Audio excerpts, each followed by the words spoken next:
All right, welcome everyone. Welcome everyone here in the room, and to those of you watching the webcast online. First of all, I'd like to thank Professor Kinchi Lau and Lingnan University for graciously hosting us as a replacement location. My name is Peter Beattie. I'm an assistant professor at the Masters of Global Political Economy program at the Chinese University of Hong Kong.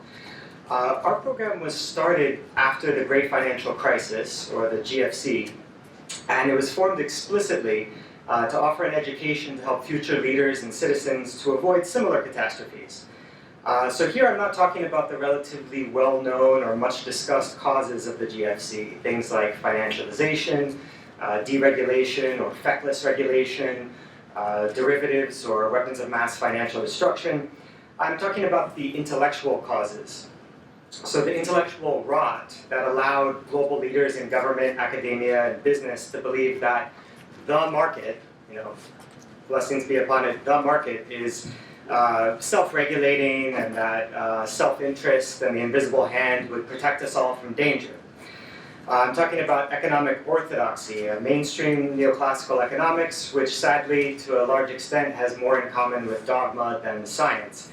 As David Graeber wrote in his review of Robert Sedelsky's latest book, quote, "Mainstream economists nowadays might not be particularly good at predicting financial crashes, facilitating general prosperity, or coming up with models for preventing climate change, but when it comes to establishing themselves in positions of intellectual authority, unaffected by such failings, their success is unparalleled. One would have to look at the history of religions to find anything like it," unquote. So CUHK's Master of Global Political Economy program was instituted to provide a greater diversity of perspectives to help the next generation to avoid being suckered by the conventional wisdom, and hence to avoid future such catastrophes, like most pressingly the impending climate catastrophe. I hope everyone can foster within themselves a bit of a contrarian or critical streak, following Mark Twain's advice, which was, whenever you find yourself on the side of the majority, it is time to pause and reflect. Given all of this, I can't think of a better speaker to be introducing to MGPE students, the Lingnan University community, the Hong Kong community, and netizens all over the world than Professor Michael Hudson. It was Michael Hudson's article in Harper's Magazine in 2006 that warned me about the state of the housing market in the US, so that when the GFC finally hit, I was unsurprised. Michael has long been a critical scholar and a bit of a contrarian whose intellectual track record looks a lot better than his mainstream counterparts. This actually reminds me of a great scene in the movie The Big Short, where an angry investor in a fund that has bet all of its money shorting the US housing market asks the manager, are you saying that you know better than Alan Greenspan? To which the response was, yeah, exactly, that's what I'm saying. So this is Michael's first trip to Hong Kong, but he has a long-running connection to the city in the form of a collaboration with one of Hong Kong's native sons, Henry C.K. Liu. In fact, it was through Henry C.K. Liu's writings that I was introduced first to Professor Hudson. I was in the early 2000s, I was in law school in New York, and I naively thought that law and jurisprudence were the commanding heights of how the world worked. But after being introduced to the school of legal realism, I realized that real power couldn't be located in formal law, but in political economy. So I found Henry's writings, and he introduced me to Professor Hudson. So I first read this book, Super-Imperialism, and then Global Fracture, which formed the mainstay of the talk that Michael's giving today, also updating on dollar hegemony and how it can be superseded and replaced. And then I moved on to other books like The Bubble and Beyond, Killing the Host, both of which cover how in today's world, in much of the world, finance has taken on a parasitic and economically destructive role. Then his book, Trade, Development, and Foreign Debt is a fascinating work of intellectual history on theories of international trade and investment. And then lastly, just to note one more example, America's Protectionist Takeoff is an excavation of the forgotten American school of political economy and 19th century debates over pauper labor and the economy of high wages doctrine, which, although it's covering debates that are a century and a half old, I think is very relevant today, and I would say particularly relevant for China today. Well, with no further ado, I'd like to welcome all of you to join me in welcoming Michael Hudson. Well, I feel very honored to be here, and I'm grateful to Peter and also for Kinchi Lau for having such an illustrious audience. Since the talk is about the ending of American hegemony, I have to begin by describing what it is. And the basic theme of my talk is that the precondition for any country looking for global dominance or to create an empire is the balance of payments and the ability to dominate and control the world's monetary system, because ultimately money is even more of a lever than a military force, as we're seeing today. If you can control the monetary system, you can get other countries into debt to yourself. And if you can get them into debt, then you can treat them like the International Monetary Fund and the European Central Bank treat Greece or Latin America or Argentina or the Ukraine or Russia. If it likes you, like the Ukraine, no matter what form of government you have, it will call you a democracy and give you all the money you want. If you seek to become independent of American control, if you do not sell your natural resources to the United States, then you will be denied of the financial basics that you need to create your own money supply and to fund your own economic growth. So American hegemony enables the United States to stop any other country from growing by pulling out the connections of its financial system, just like it did in the case of the Soviet Union after 1991. Basically, dollarization is the ability of the United States to run balance of payments deficits without any limit at all. And since 1951, the United States balance of payments has been continually in deficit. Any other country, if you run a deficit, would have to raise its interest rates, impose austerity, and stop its economic growth. The United States has not had to do that, largely because the rest of the world needs or believes that it needs the US dollar. So the amount of US dollars, which are US Treasury obligations, their debt, the international monetary reserves of the world central banks are the debts of the United States government. Imagine if you could, whenever you went to the store, if you could simply write an IOU and get the groceries you needed, pay the rent you wanted, buy whatever you wanted, and other people would hold the IOUs, and they would use that to think that they're wealthy. They could trade them with each other, and everyone would accept them, but you'd never have to pay them off. You'll just write an IOU. That's essentially what the United States is able to do internationally.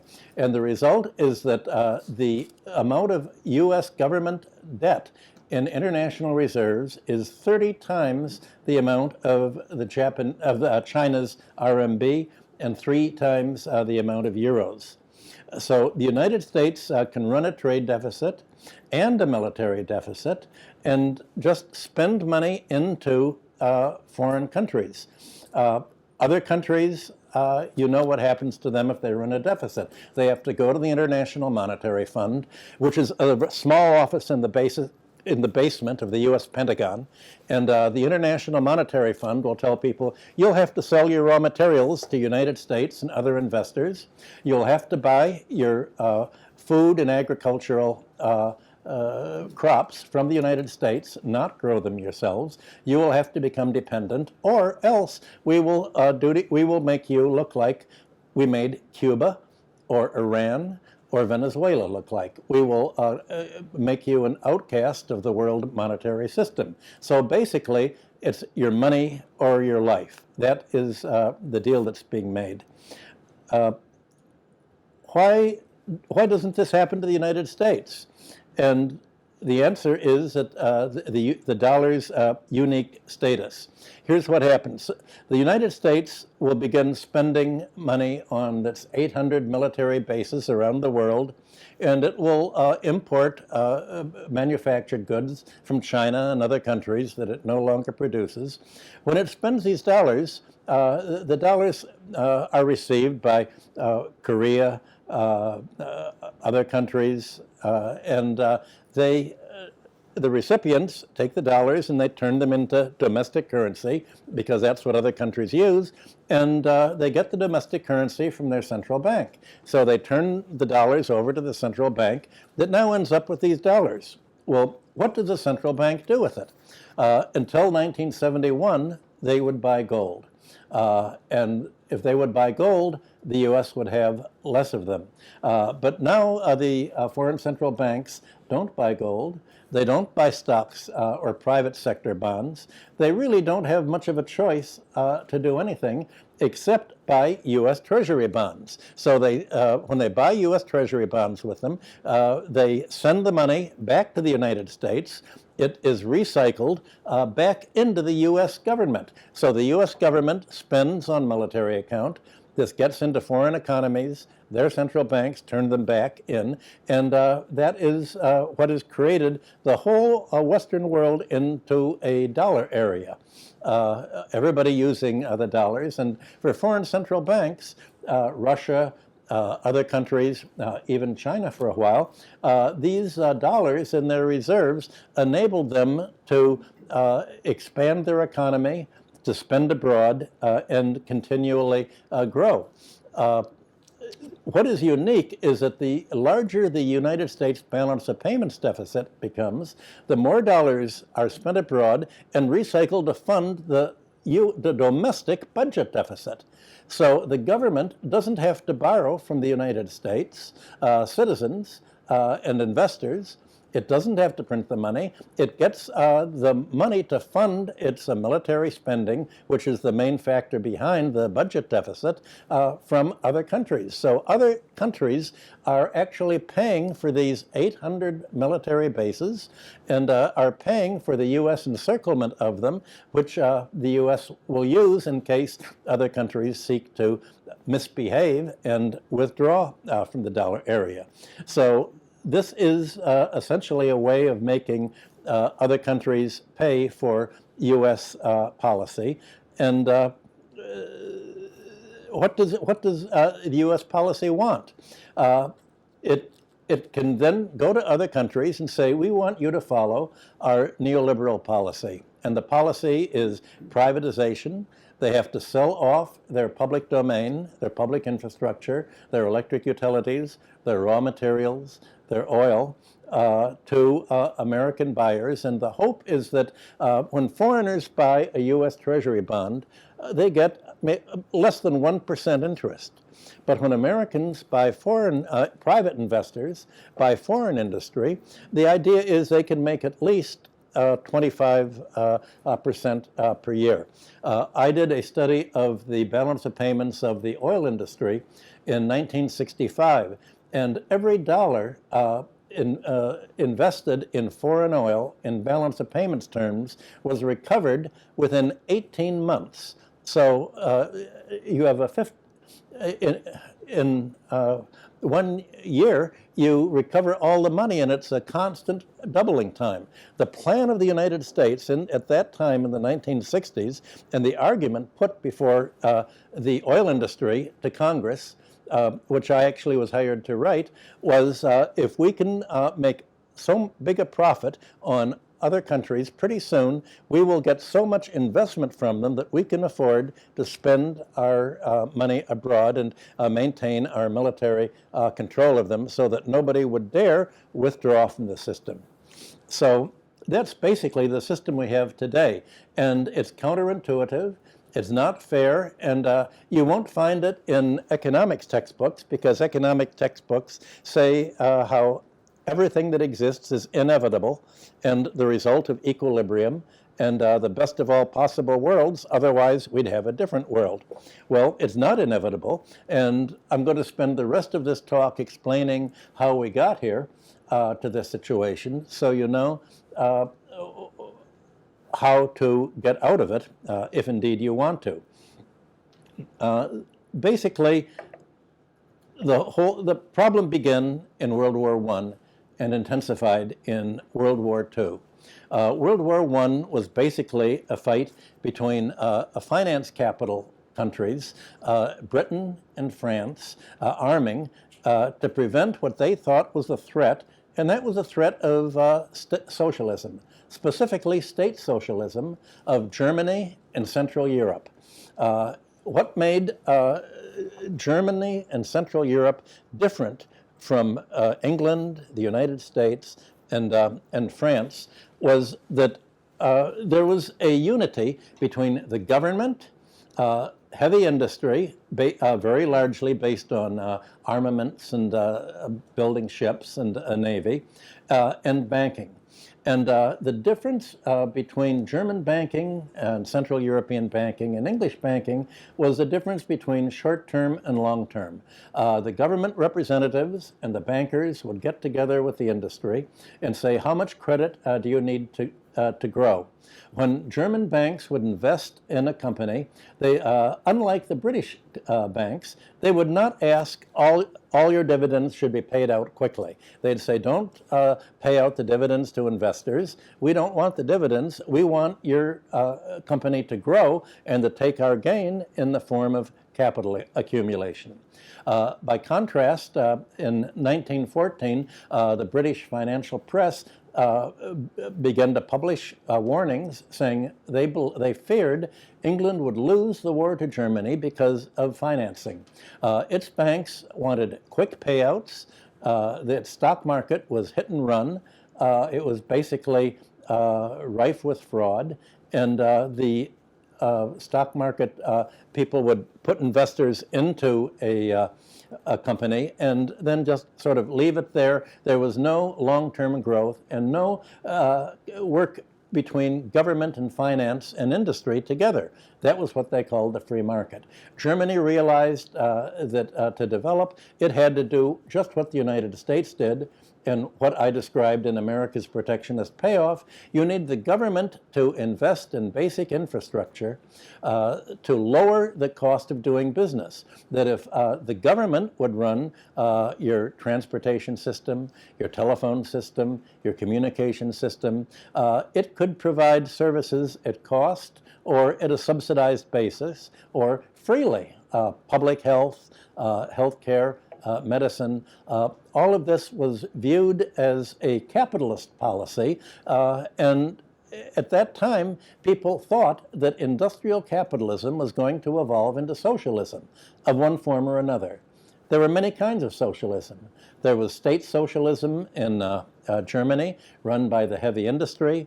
There was anarchic socialism. There was Marxian socialism. There was the old-fashioned David Ricardo, John Stuart Mill land tax socialism to free capitalism from the landlord class. Everybody before World War I believed that the tendency in every country was for government to play a larger role.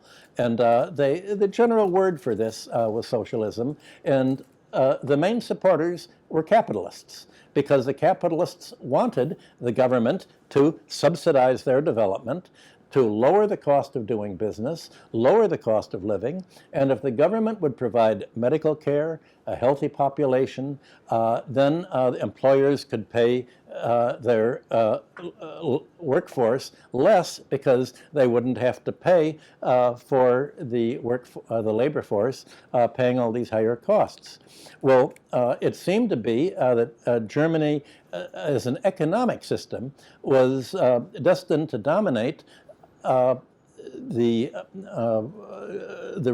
Anglo-American countries, and what that meant was there was a struggle between two different kinds of capitalism, between industrial capitalism of the German model and the finance capitalism of the Anglo-American model.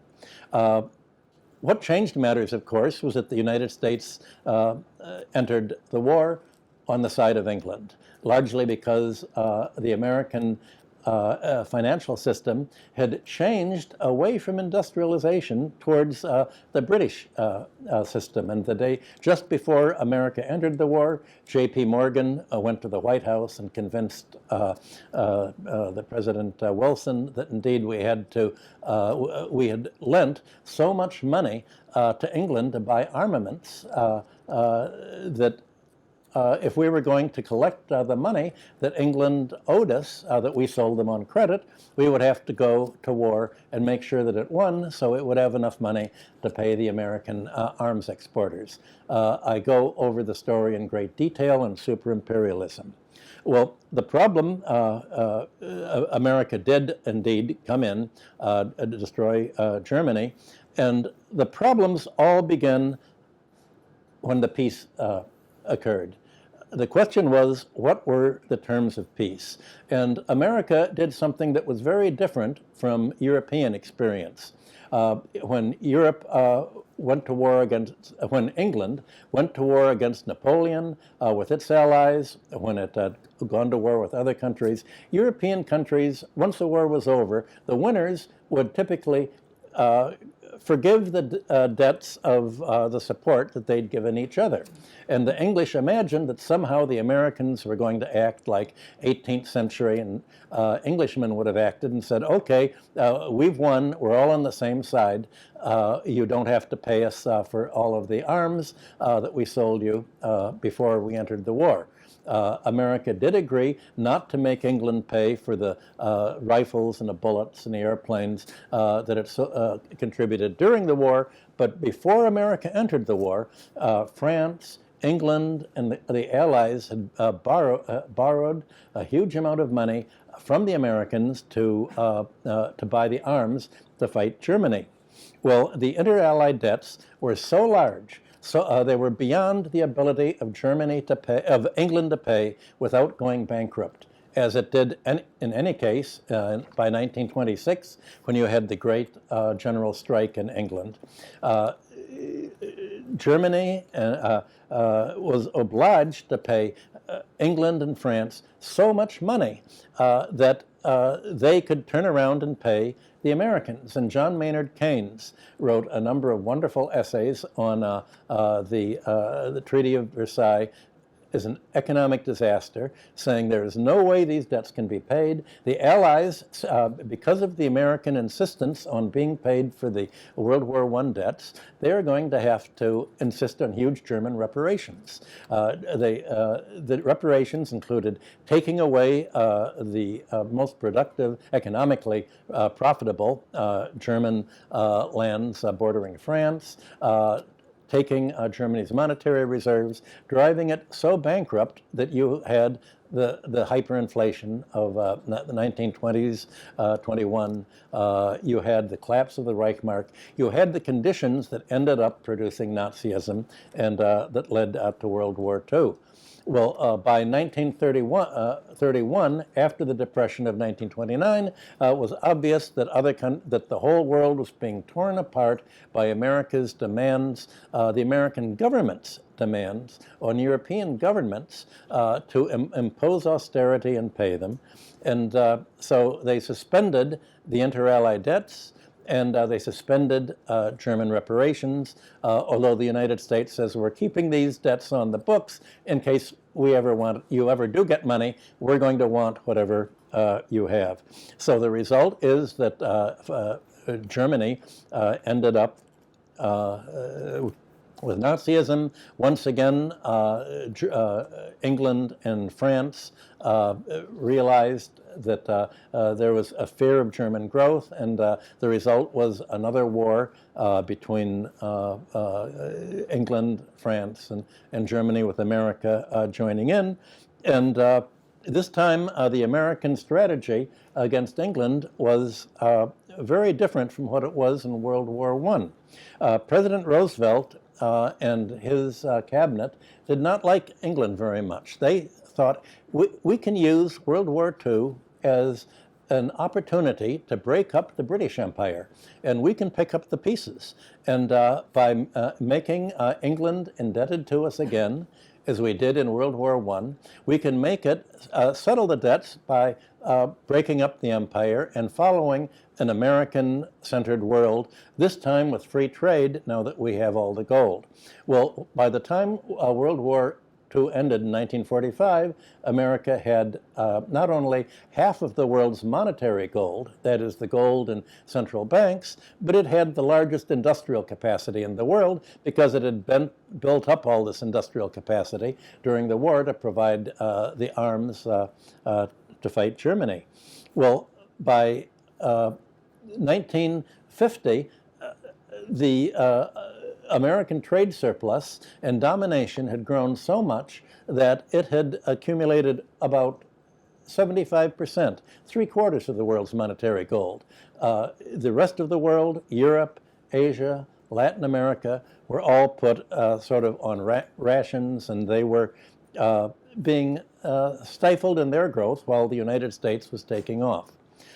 Then a great change happened, an about face. For the first time, in 1950 and 51, the United States balance of payments went into deficit because of the because of the Korean War. And the Korean War was so expensive that it started what would last for 3 decades, where the entire U.S. balance of payments deficit was military in character. In the Super-Imperialism, I have a chart, and I show the private sector was just exactly in balance in the 1950s, the 1960s, and onward. The entire deficit was military in character. This became even more serious after 1962 in the Vietnam War. What happened was after Roosevelt died, after being reelected for his 4th term, he was replaced, he'd chosen, or was forced to choose by the Southerners who controlled the Democratic Party in the United States, to appoint Harry Truman as president. Truman immediately threw his support behind the British Empire and the French Empire, and when Eisenhower was elected in 1952, Eisenhower decided to put all of America's support behind the French Empire, including Vietnam, saying that any country that wanted control of its raw materials, any country that was nationalistic and wanted to control its own growth was communist. Well, if that was true, of course, everybody would want to be communist at that time. But they confused a nationalist revolution in Vietnam and other countries with a communist revolution, and began the backing that in the 1960s under President Kennedy and even more Johnson became the enormous balance of payments outflow during the Vietnam War.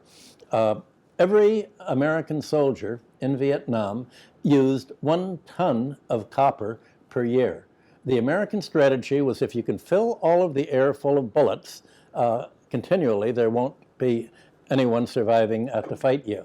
And it was as if they were fighting each other with ingots. Well, the costs of fighting the Vietnam War include making military bases over the world, spending money, especially spending money in Indochina, not only in Vietnam but in Laos. And being French, all the banks were French, and the money that was spent locally in dollars were taken by the Vietnamese central bank, the Laotian, Cambodian central banks, and sent to Paris because they were part of the franc area.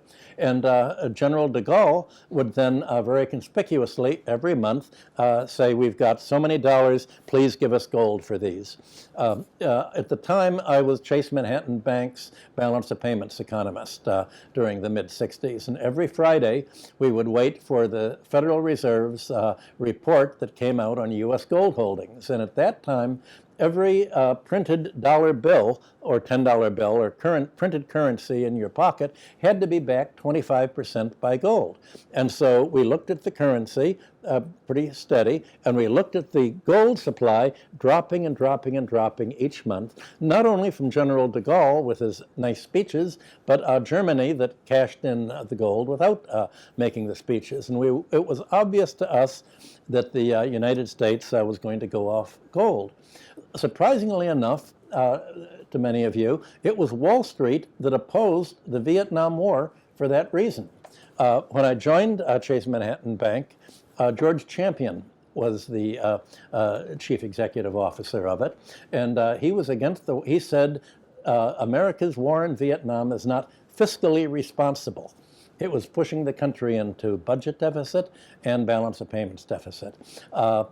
Most of Wall Street was against the war. The people, the Vietnam War and the military policy of America today is largely by the left. The labor unions supported the war. The labor unions would have their members, when there were anti-war parades, the labor unions would try to break them up. The labor union leaders came out in favor of the war, saying we need the employment by the arms. The labor unions moved, as they are today, to the far right wing of the political spectrum. Wall Street moved to the relative left wing of the political spectrum and remained there for a decade. Well, finally, the time came by 1971 when America ran out of gold, and it said we're not going to sell any more gold at $35 an ounce. They closed the London gold pool where they'd been doing all of the selling and went off gold. And that created a lot of worry in the government because if, imagine, ever since World War I, America had dominated the world by having most of the gold. It had the gold, and therefore the monetary base in other countries didn't have it. It thought, now what's going to happen? There were forecasts of it running a balance of payments deficit, and it said the dollar is going to go down and down. There's going to be hyperinflation. We've lost it.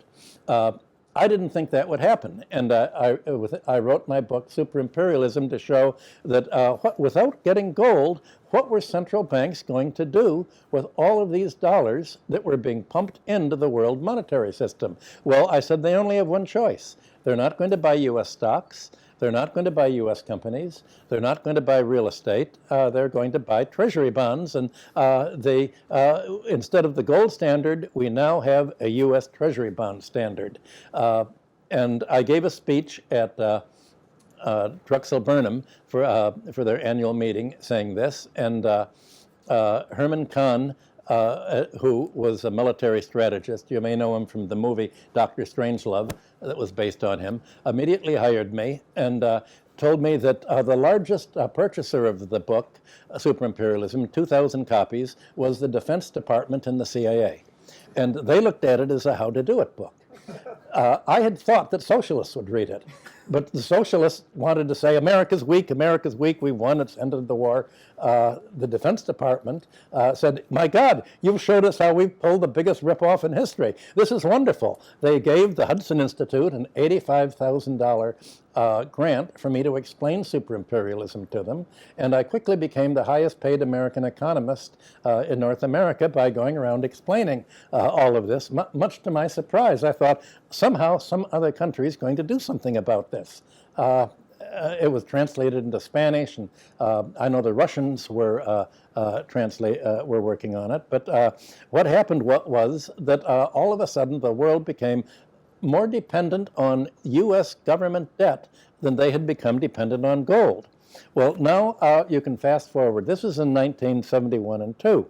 Well, in 1973 and 4, you had what's called the oil war. It really wasn't the oil war. It was the grain war. The Carter administration and the U.S. administration said we looked at the trade figures of the United States, and the basis of America's foreign trade, the strongest sector is agriculture. That's outperformed industry, outperformed absolutely everything. And they quadrupled the price of gold, and then Saudi Arabia and the OPEC countries retaliated by quadrupling the price of oil. And so the United States wondered what to do. I was brought down to the State Department and the U.S. Treasury and met with the heads of Standard Oil, who had joined the Treasury as their officials, which is appropriate because oil is the balance of payments and the Treasury, and that was my old friend. And he said, we've made a deal with Saudi Arabia. You can charge whatever you want for your oil, but you have to take all of your trade surplus and you have to reinvest it in the United States economy. We won't let you buy any American company because you're Arabs and we're not. But you can buy 1 million shares of every country on the Dow Jones average. You can get minority shares, and the rest you'll buy Treasury bills. And Saudi Arabia agreed, and as they have ever since. Then in 1975, you had, 78, I'm sorry, you had the Iranian Revolution. And here's an example of how dollar hegemony was used to dominate other countries. Iran, like under the Shah, like other countries, had borrowed and denominated its debt in dollars. America's debt is all owed in dollars. So America, as Alan Greenspan said, can always repay its debts because it can just print the dollars. But if you're a foreign country, if you're Turkey or China or Hong Kong or Korea, you can't print dollars to pay your dollar-denominated debt. Now, Iran held dollar reserves, U.S. Treasury bonds and bank accounts, so that it could pay the interest on the foreign debts that it had borrowed before. And so in 1978, it sent a note to Chase Manhattan, where I'd worked, saying, please pay out of our account what we owe the bondholders. Chase had changed CEOs to David Rockefeller, and David Rockefeller wanted to do what he thought was right, which he defined as doing what the Treasury told him to do. Chase Manhattan is very different from Citibank at that time. Citibank was always trying to make money for itself.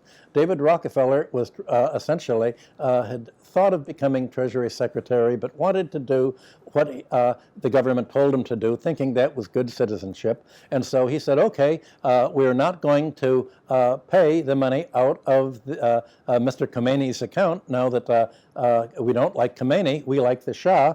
And that forced Iran to default on the debt, and on the terms of the borrowing under the Shah is if you miss a payment, you owe the entire principal. Imagine if you took out a mortgage and you could pay a little bit every month, but if you miss a month, you have to pay the entire balance. Well, obviously Iran couldn't, and that became the excuse that the United States took to isolate Iran in the world markets.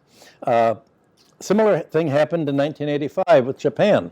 Americans became very worried about all of the automobiles that Japan was making and the electronics and the other things. So it asked Japan to please commit suicide. Well, Japan was quite happy to do this because after World War II, when MacArthur came in, it said, we have two choices. There's a large socialist movement in Japan. They're very good when they fight the police. They have helmets on. But we have one great ally, the criminal class, the Yakuzis. America put all of its backing behind the criminal class, hired them to assassinate the socialists, as it does in other countries, and essentially put them in power so that they were willing to do almost everything the United States wanted them to do. And they agreed to raise the price of the yen against the dollar so much that their car industry went bankrupt. By 1990, they were completely wrecked, as they remain wrecked today. So if you're a friend of the United States, you are expected to take one for the team and kill yourself, kill your economy to help the United States. That's what it means to be a democracy in today's world. Well, then finally you had 1991 with the final stage of Stalinism being kleptocracy and neoliberalism. The United States sent the Americans over to help make sure that Yeltsin won. And as President Putin noted, Russia lost as a result of the neoliberal neoliberalism that was brought there in 1991, it lost 22 million people, more than it lost in World War II as a result of neoliberal policies. And basically what had happened in 1980, every trend in the world economy made an about face, turned around, and the result was Margaret Thatcher in England and Ronald Reagan in the United States introducing neoliberalism, meaning essentially finance capitalism, not industrial capitalism. And that absolutely transformed matters. And it's obvious that at that point, the world was put on a kind of a collision course. Now, the problem for the world today that this left by after the 1997 Asia crisis that you all had to experience here when your real estate prices collapsed, and the collapse was especially bad in North Korea, where the Americans used the Asia crisis that was connected to the ruble collapse as a means of coming in and buying control by buying the stocks of Korean and other Chinese and other companies at a great discount. It was engineered really in the United States. The question is, what do other countries do to stop this neoliberal policy that is destroying their economies? And how do you stop the U.S. military spending that's being used to essentially force you into budget deficits by saying, we beat Russia, we, the United States, beat Russia by build our military buildup, and our military spending forced Russia to spend so much to defend itself in the Cold War that it couldn't produce consumer goods, and this led to the fall of Stalinism in the United States. Well, the problem is, how do you prevent the U.S. from threatening you militarily and forcing you to divert your economy away from your own industrialization to pay for your own military spending, which is a kind of overhead? Well, the United States can do this and keep on spending dollars without limit because other countries have to accept them, and that's their form of savings, as I mentioned. So that's led China, Russia, and other countries to say, we don't want to be in the position that Iran was in 1978. We have to break free of the dollar area. We have to de-dollarize. Obviously, every country needs to trade or do business with countries using the U.S. dollars because that's the system that has been created and is already in place. So China needs to hold heavy dollar reserves. Russia needs to hold dollar reserves. But the first thing they realize is we need an alternative. And the alternative is obviously gold. China is using its balance of payments inflows to buy gold. Russia is using its trade and investment surplus to buy gold. And the reason is this is not something that's really intuitive.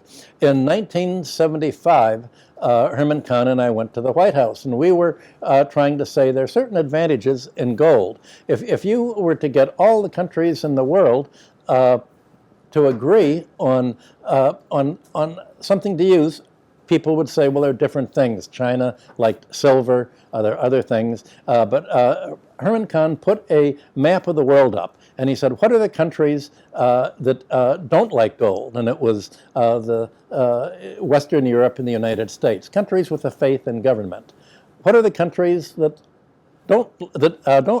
like gold? Well, that's the whole rest, Asia, Latin America, China. It's people who didn't really trust the government. It's people who thought we'd better protect ourselves because something's going to happen, and the economy's very unstable, the stock market's unstable, and so you have the whole rest of the world outside of the Anglo-American Western Europe sphere realizing that, well, gold or silver is something that's objective, and the good thing is it's limited. I argued that gold was a peaceful metal because if you had the pre-1971 gold exchange standard, when a country like the United States would spend military funds abroad, it would steadily lose gold, and it would lose its ability to control the world monetary system. Countries gaining gold, like China, Russia, the Shanghai Cooperation Organization area, by shifting to gold, you're restoring control of the world's monetary system for yourself. Now, there's a difference between de-dollarization and actually avoiding the dollar in making your currency a reserve currency. De-dollarization is looking for an alternative. When China and other countries and Russia are talking about de-dollarization, in the first instance, what they're talking about is avoiding the use of the dollar for foreign trade. What do? You never, ever borrow money in a foreign currency. You only borrow in your own currency. You never denominate your imports and exports in investment in dollars. Because if you make trade agreements in dollars, the United States has already threatened, we can unplug you from the SWIFT, the interbanking computer system, and we'll pull the plug on your electronic bank transfer system, and you won't be able to operate your financial system. It's like turning off the lights. This is America's asymmetrical warfare. But if you denominate your trade, investment, tourism in your own currency and your debt in your own currency, then if the IMF tries to mobilize an economic raid on your currency and push it down, where you'd have to pay more and more and more of your currency to raise the dollars to pay the dollar debts, you're immune from this. You can simply always pay your debts in the currency that you print yourself, whether it's RMB or Hong Kong dollars or any other currency. So the first step is to avoiding the use of the dollar, but to make your country a reserve currency, you'd have to do what the United States did. It made its dollar a reserve currency by running the balance of payments deficits that I talked about. It was the deficits that pumped the dollars into the world central banking system that enabled the central banks to hold dollars in their foreign reserves, and that's what being a reserve currency is. I don't see much opportunity for China or Russia to run a balance of payments deficit right now. They're accumulating dollars, and so if you have the RMB or the ruble as a global reserve currency, how are other people going to get the RMB or the rubles if you're not spending it, if you're not importing from them by running a trade deficit with them, if you're not investing with them and having a investment outflow, buying control of their resources, or spending tourism money or military money there? I don't see any way of that happening in the short term. So all that you can do to de-dollarize in the short term is to cut your currency independent of the U.S. economy. Fortunately, you have one man who's helping you, who's doing more than either I'm doing or any left-winger I know, and that's Donald Trump. He realizes that other countries hesitate to break away from the U.S. dollar, that they hesitate you need a critical mass of countries to accept each other's currency. For China to accept Russia's rubles, Russia to accept RMB, Iran, Turkey, other countries to do it. And so Donald Trump has made clear that the United States has to be the winner and other countries the loser in any trade agreement or financial agreement that's made. So it's helping driving Russia into the Chinese and Shanghai Cooperation Organization orbit. Trump is also making it clear that we have no intention of ever repaying any of the dollars that other central banks have, and if we don't like a country that holds these dollars, we can simply cancel their accounts at the Treasury. You can have a bank account, and if the bank president says, we've just erased your account, now you can't pay your rent with it because I don't like you. That's what America can do to foreign countries with the Treasury, like it did with Iran in 1978. Trump has made clear that that's one of his options, and so he's saying you'd better get your act together and become independent of the US dollar, because here's what, if I don't do it, the deep state behind me, who run the CIA, the State Department, the Treasury, they're going to do it to you. He wrote a book explaining the whole policy. The book was called The Art of Breaking the Deal. And that's how Trump made his money. He's the biggest real estate crook in New York. And if you happen to travel to New York, strike up a conversation with either a cab driver, anyone you'll meet somebody who's had some economic relations with Trump. And Trump's business plan is quite simple. If he makes a deal with someone, a contractor, to supply bricks, he'll supply the bricks, he'll pay you 10% down, do it. Then the contractor will say, I'm finished, here's the money. Trump will say, well, I'll only pay you 50%, I don't like the bricks. There's one person I know from Pennsylvania who sold him 30 Steinway pianos. Trump then he asked for payment. Trump said, well, I really didn't, one of them was out of tune, I'm not going to pay you anything, you'll have to sue me.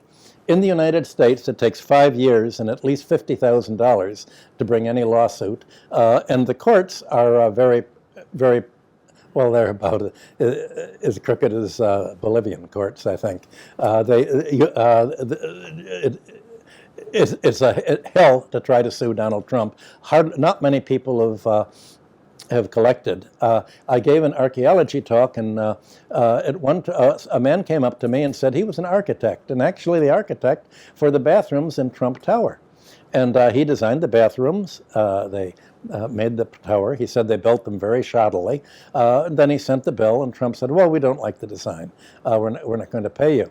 And so the architect found out that under New York law, the architect has to sign off with the building department that, yes, the building's been done. And he didn't sign off, and Trump was threatened and losing $200 million and going bankrupt.